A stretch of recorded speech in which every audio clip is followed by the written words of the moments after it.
स्वागत है आपका स्टडी विथ मी में। दोस्तों, आज मैं आपको ओशन करंट्स के बारे में बताऊंगा। सबसे पहले स्टार्ट करने से पहले बता दूं कि कभी भी कोई चीज़ को आप याद मत कीजिए, उसको समझ लीजिए। एक बार आप समझ लेंगे तो आपको उसको throughout the life memorise करने की जरूरत नहीं पड़ेगी। वो आपके ब्लड सेल्स में चला जाएगा फॉर एग्जाम्पल, और आप उसको कभी नहीं भूल पाएंगे। तो चलिए स्टार्ट करते हैं। सबसे पहले देखिए ओशन करंट्स। ओशन करंट्स होता क्या है? ये ओशन करंट्स कुछ नहीं है, बस ये आपका समुद्र के अंदर एक बहती हुई नदी को आप समझ सकते हैं कि ये ओशन करंट्स है। अब आपको मैं दिखा दूं, अगर आप इस वीडियो को पॉज करके देख पाएंगे तो इसमें बहुत सारे ओशन करंट्स है। ये एक ओशन करंट्स है, ये ओशन करंट्स है, ये वाली ओशन करंट्स है।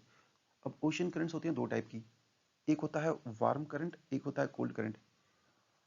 उसको बताने से पहले मैं आपको दो चीज बताना चाहता हूँ कि ओशन करंट्स क्यों होती है। ये क्यों का जवाब अगर आप समझ लेंगे तो आपको सब कुछ पिक्चर क्लियर हो जाएगा। ओशन करंट्स, जैसे कि मैंने बताया, ओशन करंट्स कुछ नहीं होती है, समुद्र के अंदर एक बहती हुई नदी है। इसको दो टाइप ऑफ फोर्स इन्फ्लुएंस करती है। प्राइमरी फोर्स जिसे बोलते हैं हम, वो इनिशियल मूवमेंट के वाटर का वजह होता है, और सेकेंडरी होता है जो उसको इन्फ्लुएंस करता है। आप इस वीडियो को पॉज करके देख सकते हैं। आपको मैं मोटा मोटा बताता हूँ। ये प्राइमरी फोर्स तीन टाइप के होते हैं, चार टाइप के होते हैं प्राइमरी फोर्स। सबसे पहले देखिए, ये एक होगा एक प्राइमरी फोर्स में heat from solar energy. Second हो गया विंड, थर्ड हो गया ग्रेविटी, एंड फोर्थ हो गया कोलिडरी फोर्स। वन बाय वन मैं आपको बताता हूँ कि ये होता क्या है। ये सब मान के चलिए, सपोज ये समुद्र है, ओशन, ये एक सन है। तो यहाँ से जब हीट आएगी तो क्या होगा? वाटर हीट होगी।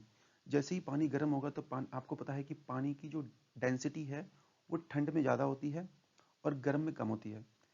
इसके कारण क्या होता है कि पानी फैलना स्टार्ट हो जाएगा। पानी जो है वो फैल जाएगा। मतलब अब जैसे ही पानी फैलेगा तो ऑब्वियसली, जैसे कि मान के चलिए नॉर्मल लेयर है, ये हमारा इक्वेटर मान के चलते हैं। यहाँ पे हमारा सन की रेस बहुत इंटेंस है तो पानी यहाँ पे गर्म होगी। ये हमारा मिड लैटिट्यूड है तो यहाँ पे पानी ज़्यादा गर्म नहीं होगी। तो इनके कंपेरिजन में ये क्या होगा, पानी थोड़ी सी हाइट हो जाती है फैल करके। अप्रोक्सीमेटली ये 8 सेंटीमीटर का आसपास होता है। इसके कारण होता है क्या है कि एक ग्रेडियंट पैदा हुई, मतलब स्लोप, और वाटर यहाँ से मिड लैटिट्यूड की तरफ फ्लो करेंगे। ये एक हो गया वाटर के मूवमेंट के कारण समुद्र के अंदर। दूसरा हो गया विंड। ये विंड, अब विंड में क्या होता है, जब विंड हमारी बहेगी तो वो, जैसे कि समुद्र बहुत खुला आसमान होता है तो वहाँ पे विंड जो है बहुत इंटेंस होती है। तो वो क्या करती है, अपने साथ जो है पानी को भी ड्रिफ्ट करती है। इसके कारण क्या होता है कि वाटर की भी मूवमेंट होती है। तीसरा ग्रेविटी। ग्रेविटी के बारे में बता दूं आपको मैं। जो ग्रेविटी है, कोई भी चीज़ जो डेंस होगी उसको धरती की तरफ खींच ले जाएगी, और उसको फिल करने के लिए आसपास की जो सराउंडिंग्स की जितनी भी रहेंगी वो उसको फिल करेंगी। ये क्लियर हो गया आपको? अब फोर्थ फोर्स हो गया कोरिलेटिव फोर्स। कोरिलेटिव फोर्स की एक सेपरेट वीडियो बना दूंगा, आप कमेंट बॉक्स में लिख दीजिएगा, मैं इसके लिए आपको सेपरेट वीडियो बना दूंगा। अब समझिए सिर्फ कोरिलेटिव फोर्स होता क्या है। इन सिंपल, ये कोरिलेटिव फोर्स कुछ नहीं, बस अर्थ की जो मूवमेंट है, रोटेशन है, उसके कारण पैदा होती है। ये चीज, एक यहाँ पे एक बंदा, जब मैं इसको यहाँ से फेंकूंगा तो ये इस साइड डेविएट होगा। अर्थ की मूवमेंट इस तरफ से है तो ये इस साइड डेविएट हो जाएगा, और साउथ में ये इस साइड डेविएट होगा। इसको हम कोरिलेटिव फोर्स बोलते हैं। अब जो हमारी सेकेंडरी फोर्स है, डेंसिटी। डेंसिटी के कारण भी हमारे वाटर का मूवमेंट होता है। जैसे कि जो वाटर है वो बहुत नमकीन है, सैलाइन है, यहाँ पे हैवी डेंस, और यहाँ पे लाइट हल्की सैलाइन है वाटर।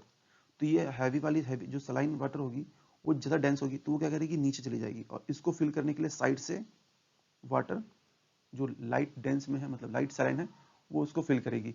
ये भी एक टाइप का हो गया।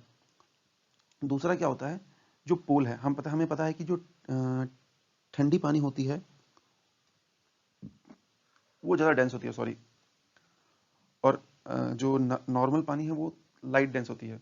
तो जो डेंस वाटर रहेगी वो क्या करेगी, पोल, जो हमारा नॉर्दर्न, ये पोल है हमारा, ये इक्वेटर। तो पोल में ठंड है, ठंड से क्या होती है, वाटर थोड़ी डेंस हो गई, वो नीचे चली गई, और इसको फिल करने के लिए इक्वेटर की तरफ से क्या जाएगी, वाटर उस स्पेस को फिल करने के लिए जाएगी। तो ये भी एक टाइप का इन्फ्लुएंशियल फोर्स बोल सकते हैं इसको हम। अब आते हैं हम सिंपल आपको कोरोलरी फोर्स समझाता हूँ होता क्या है कि ये देखिए, ये अर्थ का मूवमेंट मैक्सिमम यहाँ पे होगा, पोल में 0 मान सकते हैं हम, यहाँ पे कम होगा। तो जब भी हम यहाँ पे मान के चलिए 100 किलोमीटर का स्पीड है, तो यहाँ पे हमारा 50 किलोमीटर का स्पीड होगा।